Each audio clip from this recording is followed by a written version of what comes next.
Hello नमस्कार दोस्तों, free digital study में आपका स्वागत है। आप पढ़ रहे हैं कक्षा 12वीं गणित की प्रश्नावली 9.3। तो इसके हमने 6 क्वेश्चन कर लिए थे। आगे आप पढ़ेंगे 7वां क्वेश्चन, 8वां क्वेश्चन, 9वां क्वेश्चन, 10वां और एक जो है 11वां ऑब्जेक्टिव टाइप क्वेश्चन देखेंगे। इसके बाद एक 12वां क्वेश्चन भी ऑब्जेक्टिव टाइप समझेंगे। तो देखिए 7वां क्वेश्चन है, परवलयों के कुल का हमें अवकल समीकरण ज्ञात करना है। मतलब परवलय का हमें अवकल समीकरण ज्ञात करना है। शीर्ष मूल बिंदु है और जिनका अक्ष जो है धनात्मक y अक्ष की दिशा में है। मतलब y अक्ष की दिशा में स्थित हम एक परवलय बना लेते हैं। तो देखिए हमने y अक्ष की धनात्मक दिशा पे स्थित एक परवलय बनाया। अब हमें पता है कि जो y अक्ष की धनात्मक दिशा पे परवलय होता है वो x वर्ग बराबर 4a प्रकार का होता है। तो हमने जी मान लिया है परवलय। अब यही आपका फलन हो जाएगा। तो ध्यान देना, हमारा फलन हो गया x वर्ग बराबर 4ay। यहाँ पे केवल एक स्वेच्छ अचर आपको दिख रहा है, तो केवल हमें एक बार अवकलन करना होगा। तो हमने जो है x के सापेक्ष अवकलन करेंगे, केवल एक बार अवकलन करेंगे। तो हमने लिखा x के सापेक्ष अवकलन करने पर, तो यदि हम अवकलन करेंगे तो x वर्ग का तो अवकलन 2x हो जाएगा और यहाँ पे 4a अचर पद है जहाँ केता लिखा, और y का अवकलन करेंगे तो y का y डैश हो जाएगा। तो इससे जो है हमने पहला समीकरण मान लिया जो परवलय था, और बाकी इसे दूसरा समीकरण मान लिया। अब देखिए हम आंसर इसको क्यों नहीं कह रहे, क्योंकि यहाँ पे अचर पद अभी भी 4a बना हुआ है। तो 4a को यहाँ पे हम अलग करना चाहते हैं। तो कैसे अलग कर सकते हैं, ध्यान देना। यहाँ पे जो है हम 4a का मान रखेंगे तो क्या होगा यहाँ पे 4a का मान। यदि हम देखें समीकरण 1 से देखिए यदि 4a का मान निकाला जाता है तो x वर्ग बटे y बराबर 4a आ जाएगा। इसे हम जो है समीकरण 2 में रख सकते हैं। फिर समीकरण 2 में यदि हम रख देते हैं तो यहाँ हमने 4a का मान निकाला, x वर्ग बटे y समीकरण 1 से निकाला, समीकरण 2 में रखेंगे तो यहाँ पे देखिए 2x बराबर 4a का मान x वर्ग बटे y रखा और इंटू y डैश जाके था। आप ध्यान देना, यदि आप तिर्यक गुणा कर देते तो यहाँ पे 2xy बराबर x, यदि हम तिर्यक गुणा कर देते हैं तो 2xy हो जाएगा और x वर्ग y डैश दोनों साइड से एक एक x आप काट सकते हैं। तो यहाँ पे 2y बराबर x y डैश आपको प्राप्त हो जाएगा। यही आप समीकरण लिख सकते हैं या फिर पक्षांतर करके भी आप बता सकते हैं। तो उस तरफ पक्षांतर कर दीजिए, यदि तो xy माइनस 2y बराबर 0 आपको प्राप्त हो जाएगा। तो इस प्रकार से भी आप आंसर लिख सकते हैं। यही हमारा अवकल समीकरण होगा। तो यही अभीष्ट अवकल समीकरण हो जाएगा। देखिए अगला 8वां क्वेश्चन है, ऐसे दीर्घ वृत्तों का जो है हमें अवकल समीकरण ज्ञात करना है जिनकी नाभियां y अक्ष पे हो और केंद्र मूल बिंदु पर हो। तो सबसे पहले हमें दीर्घ वृत्त बनाएंगे। तो इस प्रकार से एक हम दीर्घ वृत्त बना लेते हैं। देखिए ये y अक्ष के अनुदिश है, क्योंकि y अक्ष पे नाभियां हैं, यहाँ पे नाभियां होती हैं जो y अक्ष पे हैं। तो यदि हम जो है y अक्ष, यदि हम बात करें यहाँ पे y अक्ष का, यदि दूरी मान के चलते हैं a है और x अक्ष की दूरी यदि हम b मान लेते हैं, और यदि जो है y अक्ष की दूरी को हमने a माना है, तो फिर हम कह सकते हैं कि x वर्ग बटे x की दूरी होती है, y वर्ग बटे y की दूरी होती है बराबर 1। इस प्रकार से आपका दीर्घवृत्त होगा। देखिए यदि x अक्ष के अनुदिश होता तो x वर्ग बटे a वर्ग होता, y वर्ग बटे b वर्ग होता बराबर 1 होता, लेकिन यहाँ पे नाभियां y अक्ष के अनुदिश चल रही हैं। इस प्रकार से दीर्घवृत्त मान लेते हैं। अब देखिए इसका डायरेक्ट अवकलन कर सकते हैं या फिर हम a वर्ग b वर्ग का हर एक स्टेप से गुणा कर दें। तो a वर्ग b वर्ग से हम गुणा यदि कर लेते हैं तो यहाँ b वर्ग कट जाएगा, लेकिन यहाँ पे a वर्ग x वर्ग बन जाएगा, और यहाँ a वर्ग कट जाएगा तो b वर्ग y बन जाएगा, और यहाँ पे a वर्ग b वर्ग प्राप्त होगा। अब हम x के सापेक्ष जो है अवकलन करेंगे, और ध्यान देना यहाँ पे 2 स्वेच्छ अचर a भी दिख रहे हैं, इस वजह से हमें 2 बार जो है अवकलन करना पड़ेगा। तो एक बार यदि हम x के सापेक्ष अवकलन करते हैं तो a वर्ग तो हमने जाकेता लिखे, x वर्ग का करेंगे तो यहाँ पे 2x आ जाएगा, और यदि हम बात करें b वर्ग जाकेता लिखा, और यदि हम y वर्ग का करते हैं तो y वर्ग का क्या हो जाएगा, फिर y वर्ग का हो जाएगा 2y, लेकिन y का रिपीट होगा y डैश, और यहाँ पे a वर्ग b वर्ग पूरा का पूरा अचर पद है तो अचर पद का क्या बन जाएगा, 0 बना देते हैं। अब देखिए और आगे यदि आप चाहें तो इसे ऐसा भी लिख सकते हैं कि 2b वर्ग y इंटू वाई डैश बराबर हो जाएगा माइनस का 2a वर्ग x हो जाएगा। अब देखिए यदि आप ऐसा लिख देते हैं तो y डैश और x को यहाँ पे बटे ले आते हैं बराबर माइनस का 2a वर्ग और बटे हो जाएगा 2b वर्ग। तो हम कह सकते हैं a वर्ग b वर्ग या फिर स्वेच्छचर हमने एक तरफ कर लिए हैं, बाकी जो है x y जो है हमने एक तरफ कर लिए हैं। अब जो है पुनः हम अवकलन करेंगे। तो यदि हम करते हैं तो देखिए पूरा अचर पद दाहिनी तरफ है, उस अचर पद का अवकलन तो 0 हो जाएगा और केवल आपको इसका बस करना होगा। तो यहाँ अंश बटे हर का हम करेंगे और अंश बटे हर का आपको पता होगा, पहले लिखते हैं हर, फिर हमें अंश का अवकलन करना होता है, y डैश का अवकलन करेंगे, फिर लिखेंगे माइनस चिन्ह y डैश लिखेंगे और फिर करेंगे अंश का अवकलन करेंगे, x का अवकलन करेंगे और बटे जो है हर का स्क्वायर होता है, मतलब x का स्क्वायर होगा बराबर यहाँ पूरा का पूरा अचर पद है, अचर पद का अवकलन 0 हो जाएगा। अब और आगे देखिए यहाँ x जाके था, यहाँ पे दो फलन एक साथ दिख रहे हैं, इस वजह से यहाँ पे हो जाएगा पहला फलन इस दूसरे का अवकलन। तो पहला फलन y है, y डैश का अवकलन करेंगे, y डबल डैश हो जाएगा प्लस जो है अब हम दूसरा फलन लिखेंगे y डैश, पहले y का अवकलन करेंगे तो y डैश दोबारा आएगा और यहाँ पे y डैश जाके था लिखा हमने और x का अवकलन कितना हो जाएगा 1 हो जाएगा और x वर्ग का यहाँ पे तिर्यक गुणा कर देते हो तो बराबर क्या बन जाएगा x वर्ग इंटू 0 का करोगे तो यहाँ पे 0 बन जाएगा। अब आगे आप यदि कोष्टक खोल देते हो तो x y डबल डैश और यहाँ पे x और y डैश का स्क्वायर हो जाएगा यहाँ पे और यहाँ y डैश बराबर 0। इसमें देख सकते हैं हम यही आंसर कहेंगे क्योंकि इसमें ये भी स्वेच्छचर बिल्कुल नहीं आ रहे हैं, तो यही हमारा जो है अवकल समीकरण हो जाए। देखते हैं अगला 9वां क्वेश्चन है, अति परवलय का हमें अवकल समीकरण पता करना है और नाभियां जो है x अक्ष पर हैं और केंद्र मूल बिंदु है। तो केंद्र तो बिल्कुल यहीं पे मूल बिंदु है। अब अति परवलय की बात करें तो x अक्ष पे नाभियां होनी चाहिए, मतलब एक जो है इस प्रकार से परवलय होगा, एक इस प्रकार से परवलय होगा, तो दो अति परवलय हो जाएंगे। तो इस प्रकार से बनता है अति परवलय। यदि हम बात करें तो अति परवलय का जो समीकरण होता है वो क्या हो जाएगा x वर्ग बटे a वर्ग और बीच में माइनस होता है, दीर्घवृत्त में प्लस चलता है y वर्ग बटे b वर्ग। तो मान के चलते हैं अति परवलय ये है।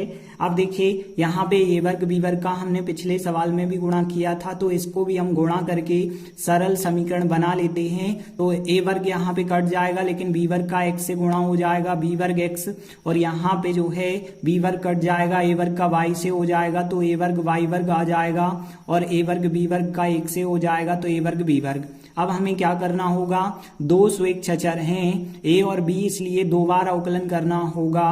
तो हमने लिखा x के सापेक्ष अवकलन करने पर x के सापेक्ष अवकलन करेंगे तो यहाँ पे ध्यान देना, जब x के सापेक्ष अवकलन हम करते हैं तो यहाँ पे x वर्ग था तो b वर्ग तो जाकेता लिखा और x वर्ग का करेंगे तो x वर्ग का 2x होगा और यहाँ a वर्ग जाकेता y वर्ग का करेंगे 2y होगा, लेकिन y का रिपीट भी करते हो y डैश और यहाँ पे जो है अचर पद है a वर्ग b वर्ग, तो अचर पद का क्या हो जाएगा 0। अब यदि बात करें तो इस संख्या को जो है आप चाहें तो उस तरफ ले जा सकते हैं, ठीक है ना। तो उस तरफ यदि हम ले जाएंगे तो यहाँ पे बन जाएगा 2b वर्ग x बराबर, यहाँ पे जे वाली संख्या उस तरफ यदि चली जाती है तो यहाँ पे हो जाएगा 2a वर्ग y और y डैश हो जाएगा। अब देखिए यदि हम इसे ऐसा लिख दें 2b वर्ग बटे 2a वर्ग लिख दें और बराबर में y और y डैश बटे चला जाएगा x। अब जो है हम पुनः अवकलन करेंगे क्योंकि हमें दो बार अवकलन करना है, तो यहाँ अंश बटे हर का फार्मूला लगेगा और यहाँ पूरे अचर पद एक तरफ कर लिए हैं स्वेच्छचर, तो इनका अवकलन 0 हो जाएगा। तो हमने लिखा पुनः x के सापेक्ष अवकलन करने पर यहाँ बराबर में देखिए अचर पद है तो यहाँ पे अवकलन तो उसका 0 होगा। यहाँ अंश बटे हर का फार्मूला लगाएंगे तो पहले होता है हर, फिर अंश का अवकलन होता है y डैश का अवकलन माइनस अंश लिखेंगे और हर का अवकलन होगा तो हर का अवकलन करेंगे और बटे जो होगा हर का स्क्वायर होता है तो हर का स्क्वायर करेंगे। अब देखिए यदि आप तिर्यक गुणा यदि कर देते हो तो x वर्ग का 0 से गुणा होगा, 0 बन जाएगा। यहाँ पे x जाकेता और y डैश का अवकलन तो पहला दूसरा फलन बन जाएगा। तो हमने पहला फलन लिखा है, यहाँ पे पहला फलन y डैश का अवकलन करेंगे, y डबल डैश हो जाएगा प्लस दूसरा फलन लिखेंगे y डैश और y का अवकलन करेंगे तो y का अवकलन वाई डैश हो जाएगा और यहाँ पे वाई वाई डैश जाके ता एक्स का अवकलन 1 हो जाएगा। यहाँ बराबर में एक्स वर्ग का 0 से गुणा कर दिया है तो 0 बन जाएगा। अब आप देखिए तो यहाँ पे 0 बराबर जो है एक्स का चाहते तो आप गुणा भी कर सकते हैं, तो X Y Y double dash हो जाएगा और यहाँ पे जो हो जाएगा x जो है y डैश 2 बार आ रहे हैं इस वजह से वर्ग लिख सकते हो और y y डैश यही अपना आंसर बना सकते हैं हम, या फिर जो है इसको जो है इस तरफ 0 को इस तरफ लिख दो, इस संख्या को इस तरफ लिख दो तो x y y double dash और यहाँ पे x y डैश का स्क्वायर जाके था हमने लिखा है और y y डैश और बराबर 0 लिखा है, यही अभीष्ट अवकल समीकरण होगा। तो हमने लिखा है यही अभीष्ट अवकल समीकरण होगा। देखिए अगला 10वां क्वेश्चन है, वृत्त का हमें अवकल समीकरण पता करना है। केंद्र y अक्ष पे है और त्रिज्या कितनी है 3 है। तो हम क्या करते हैं, सबसे पहले वृत्त बना लेते हैं जिसका केंद्र y अक्ष पे हो और त्रिज्या कितनी हो 3 इकाई हो। तो इस प्रकार से मान के चलते हैं y अक्ष पर जो है केंद्र है और एक वृत्त जो है ये दिया गया है, त्रिज्या 3 है।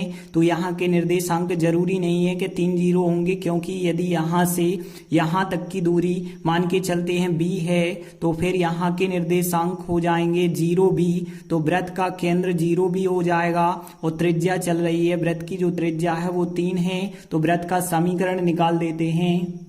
तो देखिए केंद्र जो है 0 b है और त्रिज्या 3 है, तो वृत्त का समीकरण क्या हो जाएगा, x माइनस 0 का वर्ग हो जाएगा प्लस y माइनस b का वर्ग हो जाएगा और बराबर त्रिज्या का स्क्वायर होता है, तो त्रिज्या का स्क्वायर मतलब 3 का वर्ग हो जाएगा। अब देखिए यहाँ तो x वर्ग आ गया, यहाँ पे और आप चाहें तो होल स्क्वायर कर सकते हैं, तो यहाँ पे आ जाएगा फिर y वर्ग आ जाएगा और यहाँ पे 2b y आ जाएगा प्लस का b वर्ग आ जाएगा और यहाँ पे 3 का वर्ग 9, इस प्रकार से बन जाएगा समीकरण। अब आप देख रहे हैं केवल एक स्वेच्छ चर है आपके पास b, तो केवल एक बार अवकलन करना होगा।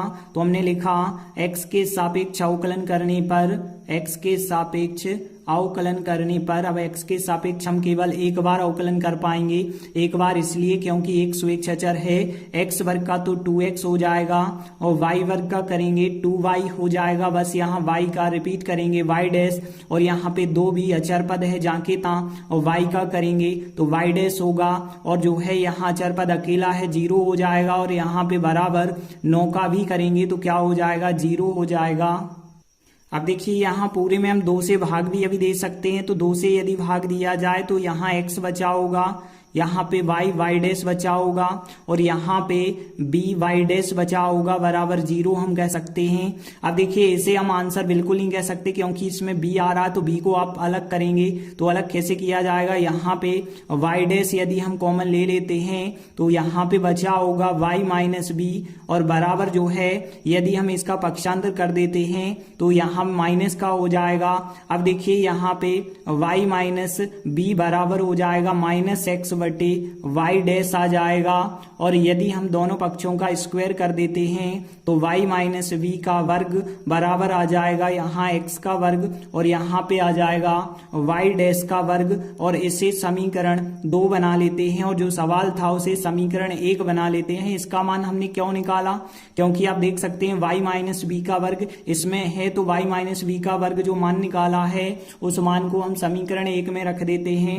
तो यहाँ पे हमने लिखा समीकरण 1 व 2 से, समीकरण 1 व 2 से आगे हम सॉल्व करेंगे तो क्या आएगा, देखिए इसका मान जो निकाला है हमने इसे समीकरण 1 में रखेंगे तो x माइनस 0 का वर्ग, तो यहाँ पे आएगा x वर्ग ही आएगा और y माइनस बी का वर्ग का मान कितना है, x वर्ग बटे y डैश का वर्ग है तो x वर्ग बटे y डैश का वर्ग बराबर यहाँ पे 3 है, 3 का वर्ग किया जाए तो कितना आ जाएगा 9 और आगे यदि आप कहेंगे तो y डैश का वर्ग इसका गुणा जो है हम पूरे समीकरण से यदि कर देते हैं तो यहाँ पे हो जाएगा फिर y डैश का स्क्वायर इंटू एक्स स्क्वायर हो जाएगा और यहाँ पे केवल एक्स स्क्वायर आएगा और यहाँ पे इसका गुणा इससे आप कर सकते हैं और इस 9 को जो है पक्षांतर करके लाएंगे तो 9 इंटू वाई डैश का स्क्वायर यहाँ पे इस प्रकार से बन जाएगा।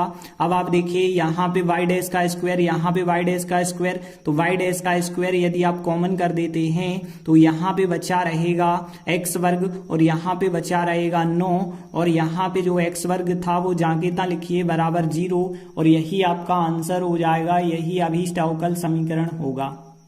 तो हमने लिखा है यही अभीष्ट अवकल समीकरण है। देखते हैं अगला सवाल बताया गया है जो ऑब्जेक्टिव टाइप क्वेश्चन है, 4 ऑप्शन दिए गए हैं। तो देखिए हमें कुछ नहीं करना है, जो आपको समीकरण जो फलन दिया गया है उसी को लिया हमने। जो फलन है y बराबर c1 ex दिया गया है plus c2 e minus x दिया गया है। तो इस फलन में दो स्वेच्छा चर हैं c1 और c2, हमें 2 बार अवकलन करना है और 2 बार अवकलन करने के बाद चेक करना है कि कौन सा हमारा समीकरण प्राप्त होता है वो सही आंसर होगा। फिर तो यहाँ पे हमें 2 बार अवकलन करना होगा। तो हमने लिखा कि x के सापेक्ष अवकलन करने पर, x के सापेक्ष पहली बार हम अवकलन करेंगे तो हमने लिखा कि x के सापेक्ष अवकलन करने पर, अब देखिए क्या हो जाएगा अवकलन करेंगे तो y का तो हो जाएगा y डैश कह दें हम, ठीक है ना, या dy बटे dx कह देंगे, कोई प्रॉब्लम नहीं है। और यहाँ पे देखिए c1 अचर पर गुणा में है, जाकेता रहेगा, ex का करेंगे ex हो जाएगा। अब देखिए यहाँ पे c2 जाकेता रहेगा और यहाँ पे e माइनस एक्स का e माइनस एक्स होगा, बस यहाँ पे माइनस एक्स का -1 रिपीट करना होगा। तो यहाँ पे आपको y डैश जो है c1 ex minus c2 e minus x हो जाएगा। अभी एक बार अवकलन किया है, पुनः आपको अवकलन करना होगा। तो हमने लिखा पुनः x के सापेक्ष अवकलन करने पर, पुनः x के सापेक्ष हम दोबारा अवकलन करेंगे, पुनः x के सापेक्ष अवकलन करने पर हमने लिखा, अब ध्यान दीजिए y डैश का करेंगे y डबल डैश हो जाएगा और यहाँ c1 अचर पद है, जाकेता लिखा, और ex का करेंगे तो ex का तो ex ही होता है माइनस चिन्ह, और यहाँ पे c2 जाकेता e माइनस एक्स का करेंगे e माइनस एक्स, लेकिन माइनस एक्स का -1 रिपीट होगा। अब यहाँ y डबल डैश बराबर c1 ex, जाकेता हमने लिखा माइनस चिन्ह और माइनस डबल माइनस प्लस बना देगा c2 e माइनस एक्स जाकेता। अब देखिए y डबल डैश, अब देखिए जो यहाँ पे आपको प्राप्त हो रहा है पूरा का पूरा क्या है, y है, तो इसकी जगह पे हम क्या लिख सकते हैं, y लिख सकते हैं। तो अब हम कह सकते हैं y double dash minus y बराबर 0 हो जाएगा। यहाँ से जो है हम ऐसा भी कह सकते हैं y डबल डैश का मतलब d वर्ग y बटे dx वर्ग होता है, क्योंकि 2 बार अवकलन को चाहे आप d वर्ग y बटे dx वर्ग लिखो या y डैश लिखो, कोई प्रॉब्लम नहीं है। और माइनस y बराबर 0 आपको अभीष्ट जो है अवकल समीकरण प्राप्त हो जाता है। तो फिर आप देख सकते हैं कौन सा आंसर करेक्ट होगा।